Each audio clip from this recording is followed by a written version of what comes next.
I need to write a 5,000-word story in American English. First person, female narrator.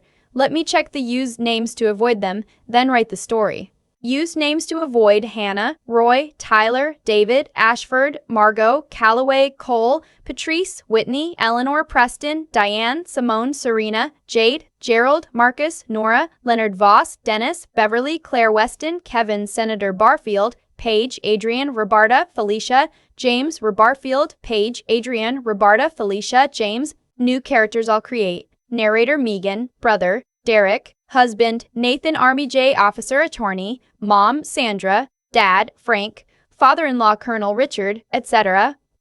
I, Shika, and ceremony trauguadzi, it's T-un, he, fitch, kuj, ka, inifing kuj, yuka, T-inifing tialas, burntrue, kukai, hook, toi sidoi daig dot.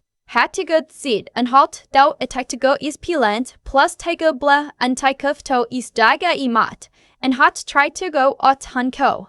Shon tohia deputy district attorney exum len though fi mak hunko. Dot taguta district attorney exum. Len pikabla. The first thing I remember is the sound. Not my brother's voice, not the gasp from the people around us, not even the crack of impact. That high, flat tone that fills your skull when something goes wrong so fast, your brain hasn't caught up yet. I was standing in the reception hall of the Harrington Hotel in downtown Cincinnati, still in my white dress, my hair pinned up the way my mother had helped me do it that morning, back when she was still on my side. Or at least pretending to be. And then Derek's fist connected with the left side of my face and the ringing started, and I didn't fall, which surprised me more than anything. I grabbed the edge of the nearest table, knocked over a glass of water, and just stood there, blinking. The room went silent, the way rooms do when something happens that nobody has a script for. I should back up. My name is Megan. I'm 31 years old, and until about 18 months ago, I genuinely believed, that I had found a way to love my family from a healthy distance. That's the thing therapists and self-help books don't warn you about. The distance works great, right up until it doesn't. I grew up in Covington, Kentucky, just across the river from Cincinnati. My parents, Sandra and Frank Aldridge, raised 3 kids in a 4-bedroom house on Maple Creek Road. My older sister, Teresa, moved to Portland years ago, and we talk maybe twice a year. My younger brother, Derek, never left. Not because he couldn't, because he didn't have to. Everything Derek ever wanted was handed to him, usually by my mother. And when my mother ran out of things to give, my father picked up where she left off. I want to be fair about this. Derek isn't stupid. He's actually fairly smart, which made the whole thing worse because you can't explain away the behavior with ignorance. He knew what he was doing. He always knew. He knew when he told my parents I'd failed my LSAT the first time. He didn't know I'd taken it again and scored in the 91st percentile. He knew when he told my first serious boyfriend that I had a history of cheating. I don't. I never have. He knew when he convinced my father that the reason I didn't come home for Christmas one year was that I was embarrassed of where I came from, rather than the truth, which was that I was working 3 part-time jobs and couldn't afford the bus ticket. He picked at me my entire life the way you pick at a loose thread, slow and patient, like he was testing to see when I'd finally unravel. I didn't unravel. I got into law school. University of Cincinnati College of Law, full scholarship, and I didn't tell anyone in my family until the acceptance letter was already framed on my apartment wall. I had learned by then, you don't give people ammunition before you're already through the door. Law school was the first place in my life where I felt like the rules applied to everyone equally. I loved it the way some people love religion. I was obsessive about it. I took every clinical position I could get, spent my summers at the public defender's office, graduated in the top 8% of my class. And somewhere in the middle of second year at a study group that ran until 2 in the morning at a coffee shop on McMillan Street, I met Nathan. Nathan Prescott was not what I expected when I pictured the kind of man I'd end up with. He was quiet in the way that reads as arrogant until you realize it's just that he only speaks when he has something worth saying. He was finishing his second year too, on the prosecution track, with a federal clerkship already lined up for after graduation. He was also, I found out later, the son of a retired Army colonel, which explained a lot about the particular quality of his stillness. He'd grown up around men who were trained to stay calm in situations that would break most people apart. We dated for 2 years. He proposed at Christmas in his parents' living room in Columbus, with his mother crying and his father shaking my hand so firmly I thought he might be testing my grip strength. It was the warmest I had felt inside a family home in a very long time. I told my own family about the engagement on a Sunday afternoon in March over the phone, because I'd stopped doing things that scared me without a reason. My mother cried. My father said congratulations and then asked if Nathan had a good income. Derek was silent for a moment and then said, "What's he see in you?" He laughed after. He always laughed after. That's how he made a plausible deniability. "Just a joke, Megan? Can't you take a joke?" I said nothing. I had learned that too. We planned the wedding for September. It wasn't a large affair. About 80 guests, ceremony at the chapel at Xavier University, where Nathan's parents were donors, reception at the Harrington Hotel about 6 blocks away.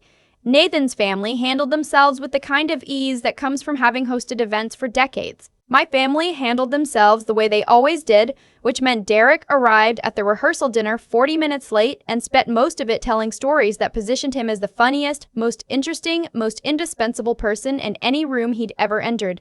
What Derek did not know, what I had been very careful to make sure he did not know, was that Nathan had, 4 months earlier, accepted a position as Deputy District Attorney for Hamilton County. It was not a secret I kept out of spite. I kept it the same way I kept every piece of good news away from Derek, because he had a gift for finding the soft tissue in any success and pressing on it until something gave. The ceremony was beautiful.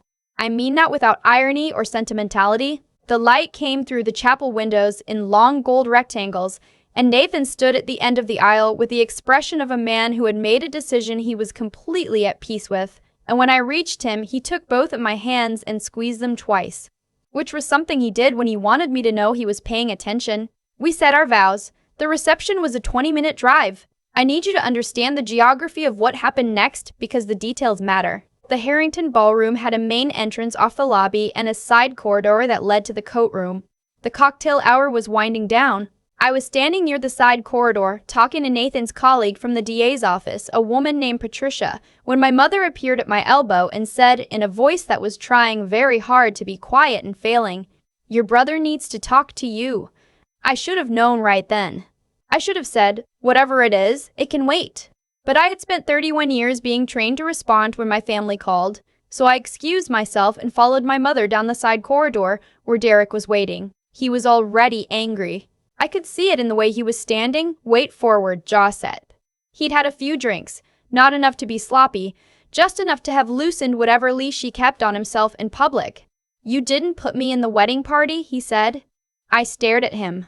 "Derek, we talked about this. You talked. You decided. You didn't ask me. I asked Nathan's brother to be best man. We only had one attendant each. I asked Teresa. Teresa." He said her name like it tasted bad. "You chose her over me. She's my sister. I'm your brother. Derek, this is my wedding day. Can we, what? Pretend everything's fine? You've been pretending your whole life, Megan. Pretending you're better than us. Pretending that law school made you into somebody." I felt the familiar cold settling in my chest, the thing that happened when Derek started in on me. I had a name for it by then. My therapist called it the shutdown response, the body protecting itself. I took one breath in, and I said very calmly, "I'm going back to my reception." I turned around, and then his fist hit the left side of my face, just below the cheekbone, the ringing. The table.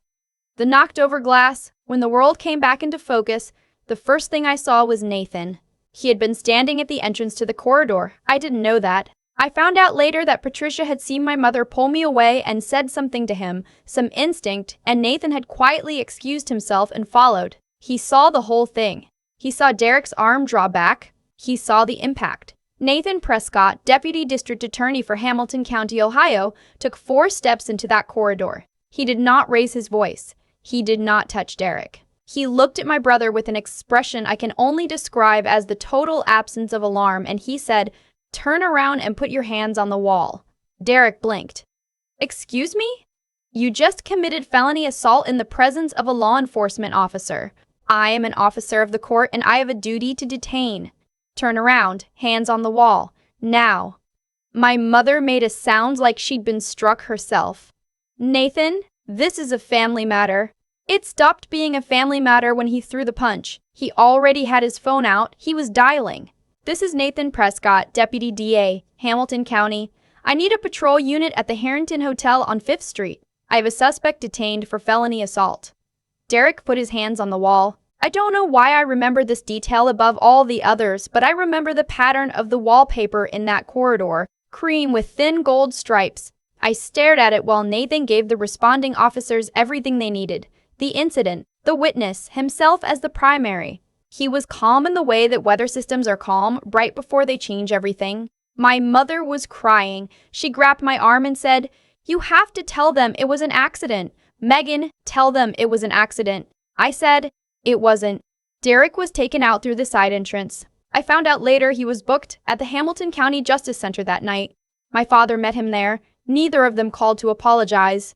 My mother called twice, both times to tell me what this was going to do to Derek's reputation, his job, his life. She did not once ask about my face, which was swelling on the left side where he'd hit me. Nathan drove me to the Mercy Health emergency room at 11 that night, still in our wedding clothes, and the attending physician confirmed a hairline fracture in my cheekbone and documented everything which Nathan had insisted on before we left the hotel. The documentation mattered. I want you to understand that it mattered enormously. Derek was a mid-level manager at a regional logistics company in northern Kentucky. He had no criminal record. His attorney made arguments that I'm sure sounded reasonable in his office. Crime of passion, family dispute, no prior history, first-time offender. What his attorney did not fully account for was that the victim was the wife of the prosecuting county's deputy DA. That the incident had occurred in front of multiple witnesses, including a colleague of the DA's office, and that the medical documentation was airtight. Nathan recused himself from the prosecution, obviously, but he made sure it went to a colleague he trusted completely, a woman named Cassandra Bantz, who had a reputation for not accepting plea arrangements that didn't reflect the actual weight of the crime. I pressed charges. I want to say that clearly because I think it matters. I pressed charges, not Nathan. Me. I went to the police station and I gave a full statement and I told them exactly what happened and exactly what Derek had said before he hit me, because it was important to establish that this was not random, not impulsive in the way his lawyer wanted to argue. It was the result of a lifetime of a specific kind of contempt directed at a specific person, and it culminated in a deliberate act of violence on the day I was supposed to be most protected. Derek pled guilty to felony assault in the 4th degree. His attorney negotiated it down from 2nd degree, which was probably fair, he didn't use a weapon, and the injury, while real and documented, wasn't permanently disabling. He received 18 months of probation, a $3,500 fine, mandatory anger management counseling, and a criminal record that appeared on every background check he would ever face for the rest of his life. His employer terminated him within 2 weeks of the guilty plea. Background checks are standard in logistics management when you're handling contracts. He lost his health insurance. He had to move in with my parents for the first time in 8 years. My mother called me when that happened. She was crying again, but differently this time. Not the sharp, tactical crying of someone trying to change my behavior, but something flatter and sadder. She said, "I don't understand how it got here." I didn't say what I was thinking, which was, "You built it brick by brick, Sandra." Every time you laughed off what he said to me. Every time he told me I was too sensitive, every time you handed him something he hadn't earned and let him believe the rules were for other people, you built the structure he operated inside of, and eventually that structure produced exactly what it was always going to produce. I said, "I know, Mom." I didn't hang up on her. I didn't yell. I just let the silence sit there between us, doing the work that 30 years of confrontation had failed to do. Nathan and I honeymooned in Iceland. We had planned it months before any of this happened. 7 days. The southern coast, waterfalls and black sand beaches, and the particular quality of northern light in September that makes everything look like it's being filmed through a lens you've never seen before. On the 4th night, we sat on the deck of our cabin near Vic and watched the clouds move in from the Atlantic, and he asked me how I was actually doing. Not the surface answer, the real one. I thought about it for a while before I answered. "I think I'm relieved," I said. "I've been waiting my whole life for it to be real, for there to be actual proof that I wasn't imagining it, that it wasn't me being too sensitive or too ambitious or too whatever they needed me to be too much of that week." I looked at my hands. Now it's real. It's documented. It happened in front of witnesses, and there's a court record, and nobody can tell me anymore that I misremembered or that it was a joke. Nathan was quiet for a moment. Then he said, "Nobody's going to tell you that again." He meant it practically, and he meant it in the other way too, and both meanings were equally true. Here's what I know now. 18 months out from that day, the violence my brother carried toward me didn't start with a punch. It started with the first time he said something cutting and my parents laughed. It grew every time he was allowed to take something from me. A little of my confidence, a little of my safety, a little of my willingness to believe that people who claimed to love me actually did. He had been practicing that punch for years. The wedding was just when he finally decided to throw it. And the thing that I couldn't have predicted, the thing that broke the pattern that had existed my entire life, was that this time someone was watching who had both the standing and the willingness to say, "No, this is not acceptable, and here is what happens now." Not because he was trying to punish Derek. Not out of anger. Nathan told me once that the moment he saw Derek's arm pull back, the thing that happened inside him wasn't rage. It was clarity. He said, "I knew exactly what the right thing to do was, and I did it." That's the thing about growing up around people who understand systems. They know that the most powerful thing isn't the loudest response, it's the correct one. Derek sent me a letter 8 months ago, handwritten, which surprised me. He said he'd been in therapy, required by the terms of his probation, and that his counselor had asked him to write it. He said he was sorry. He said he didn't know why he'd done it. He said he thought he was angry about something that turned out to have nothing to do with me. I read it twice. Then I put it in a folder. I haven't responded. I don't know if I will. I've thought a lot about what forgiveness means and whether it requires reunion, and I've come to the tentative conclusion that it doesn't. You can put down the weight of something without having to go back and pick up the relationship that created it. That might be something I landed on in therapy, or it might just be something that feels true.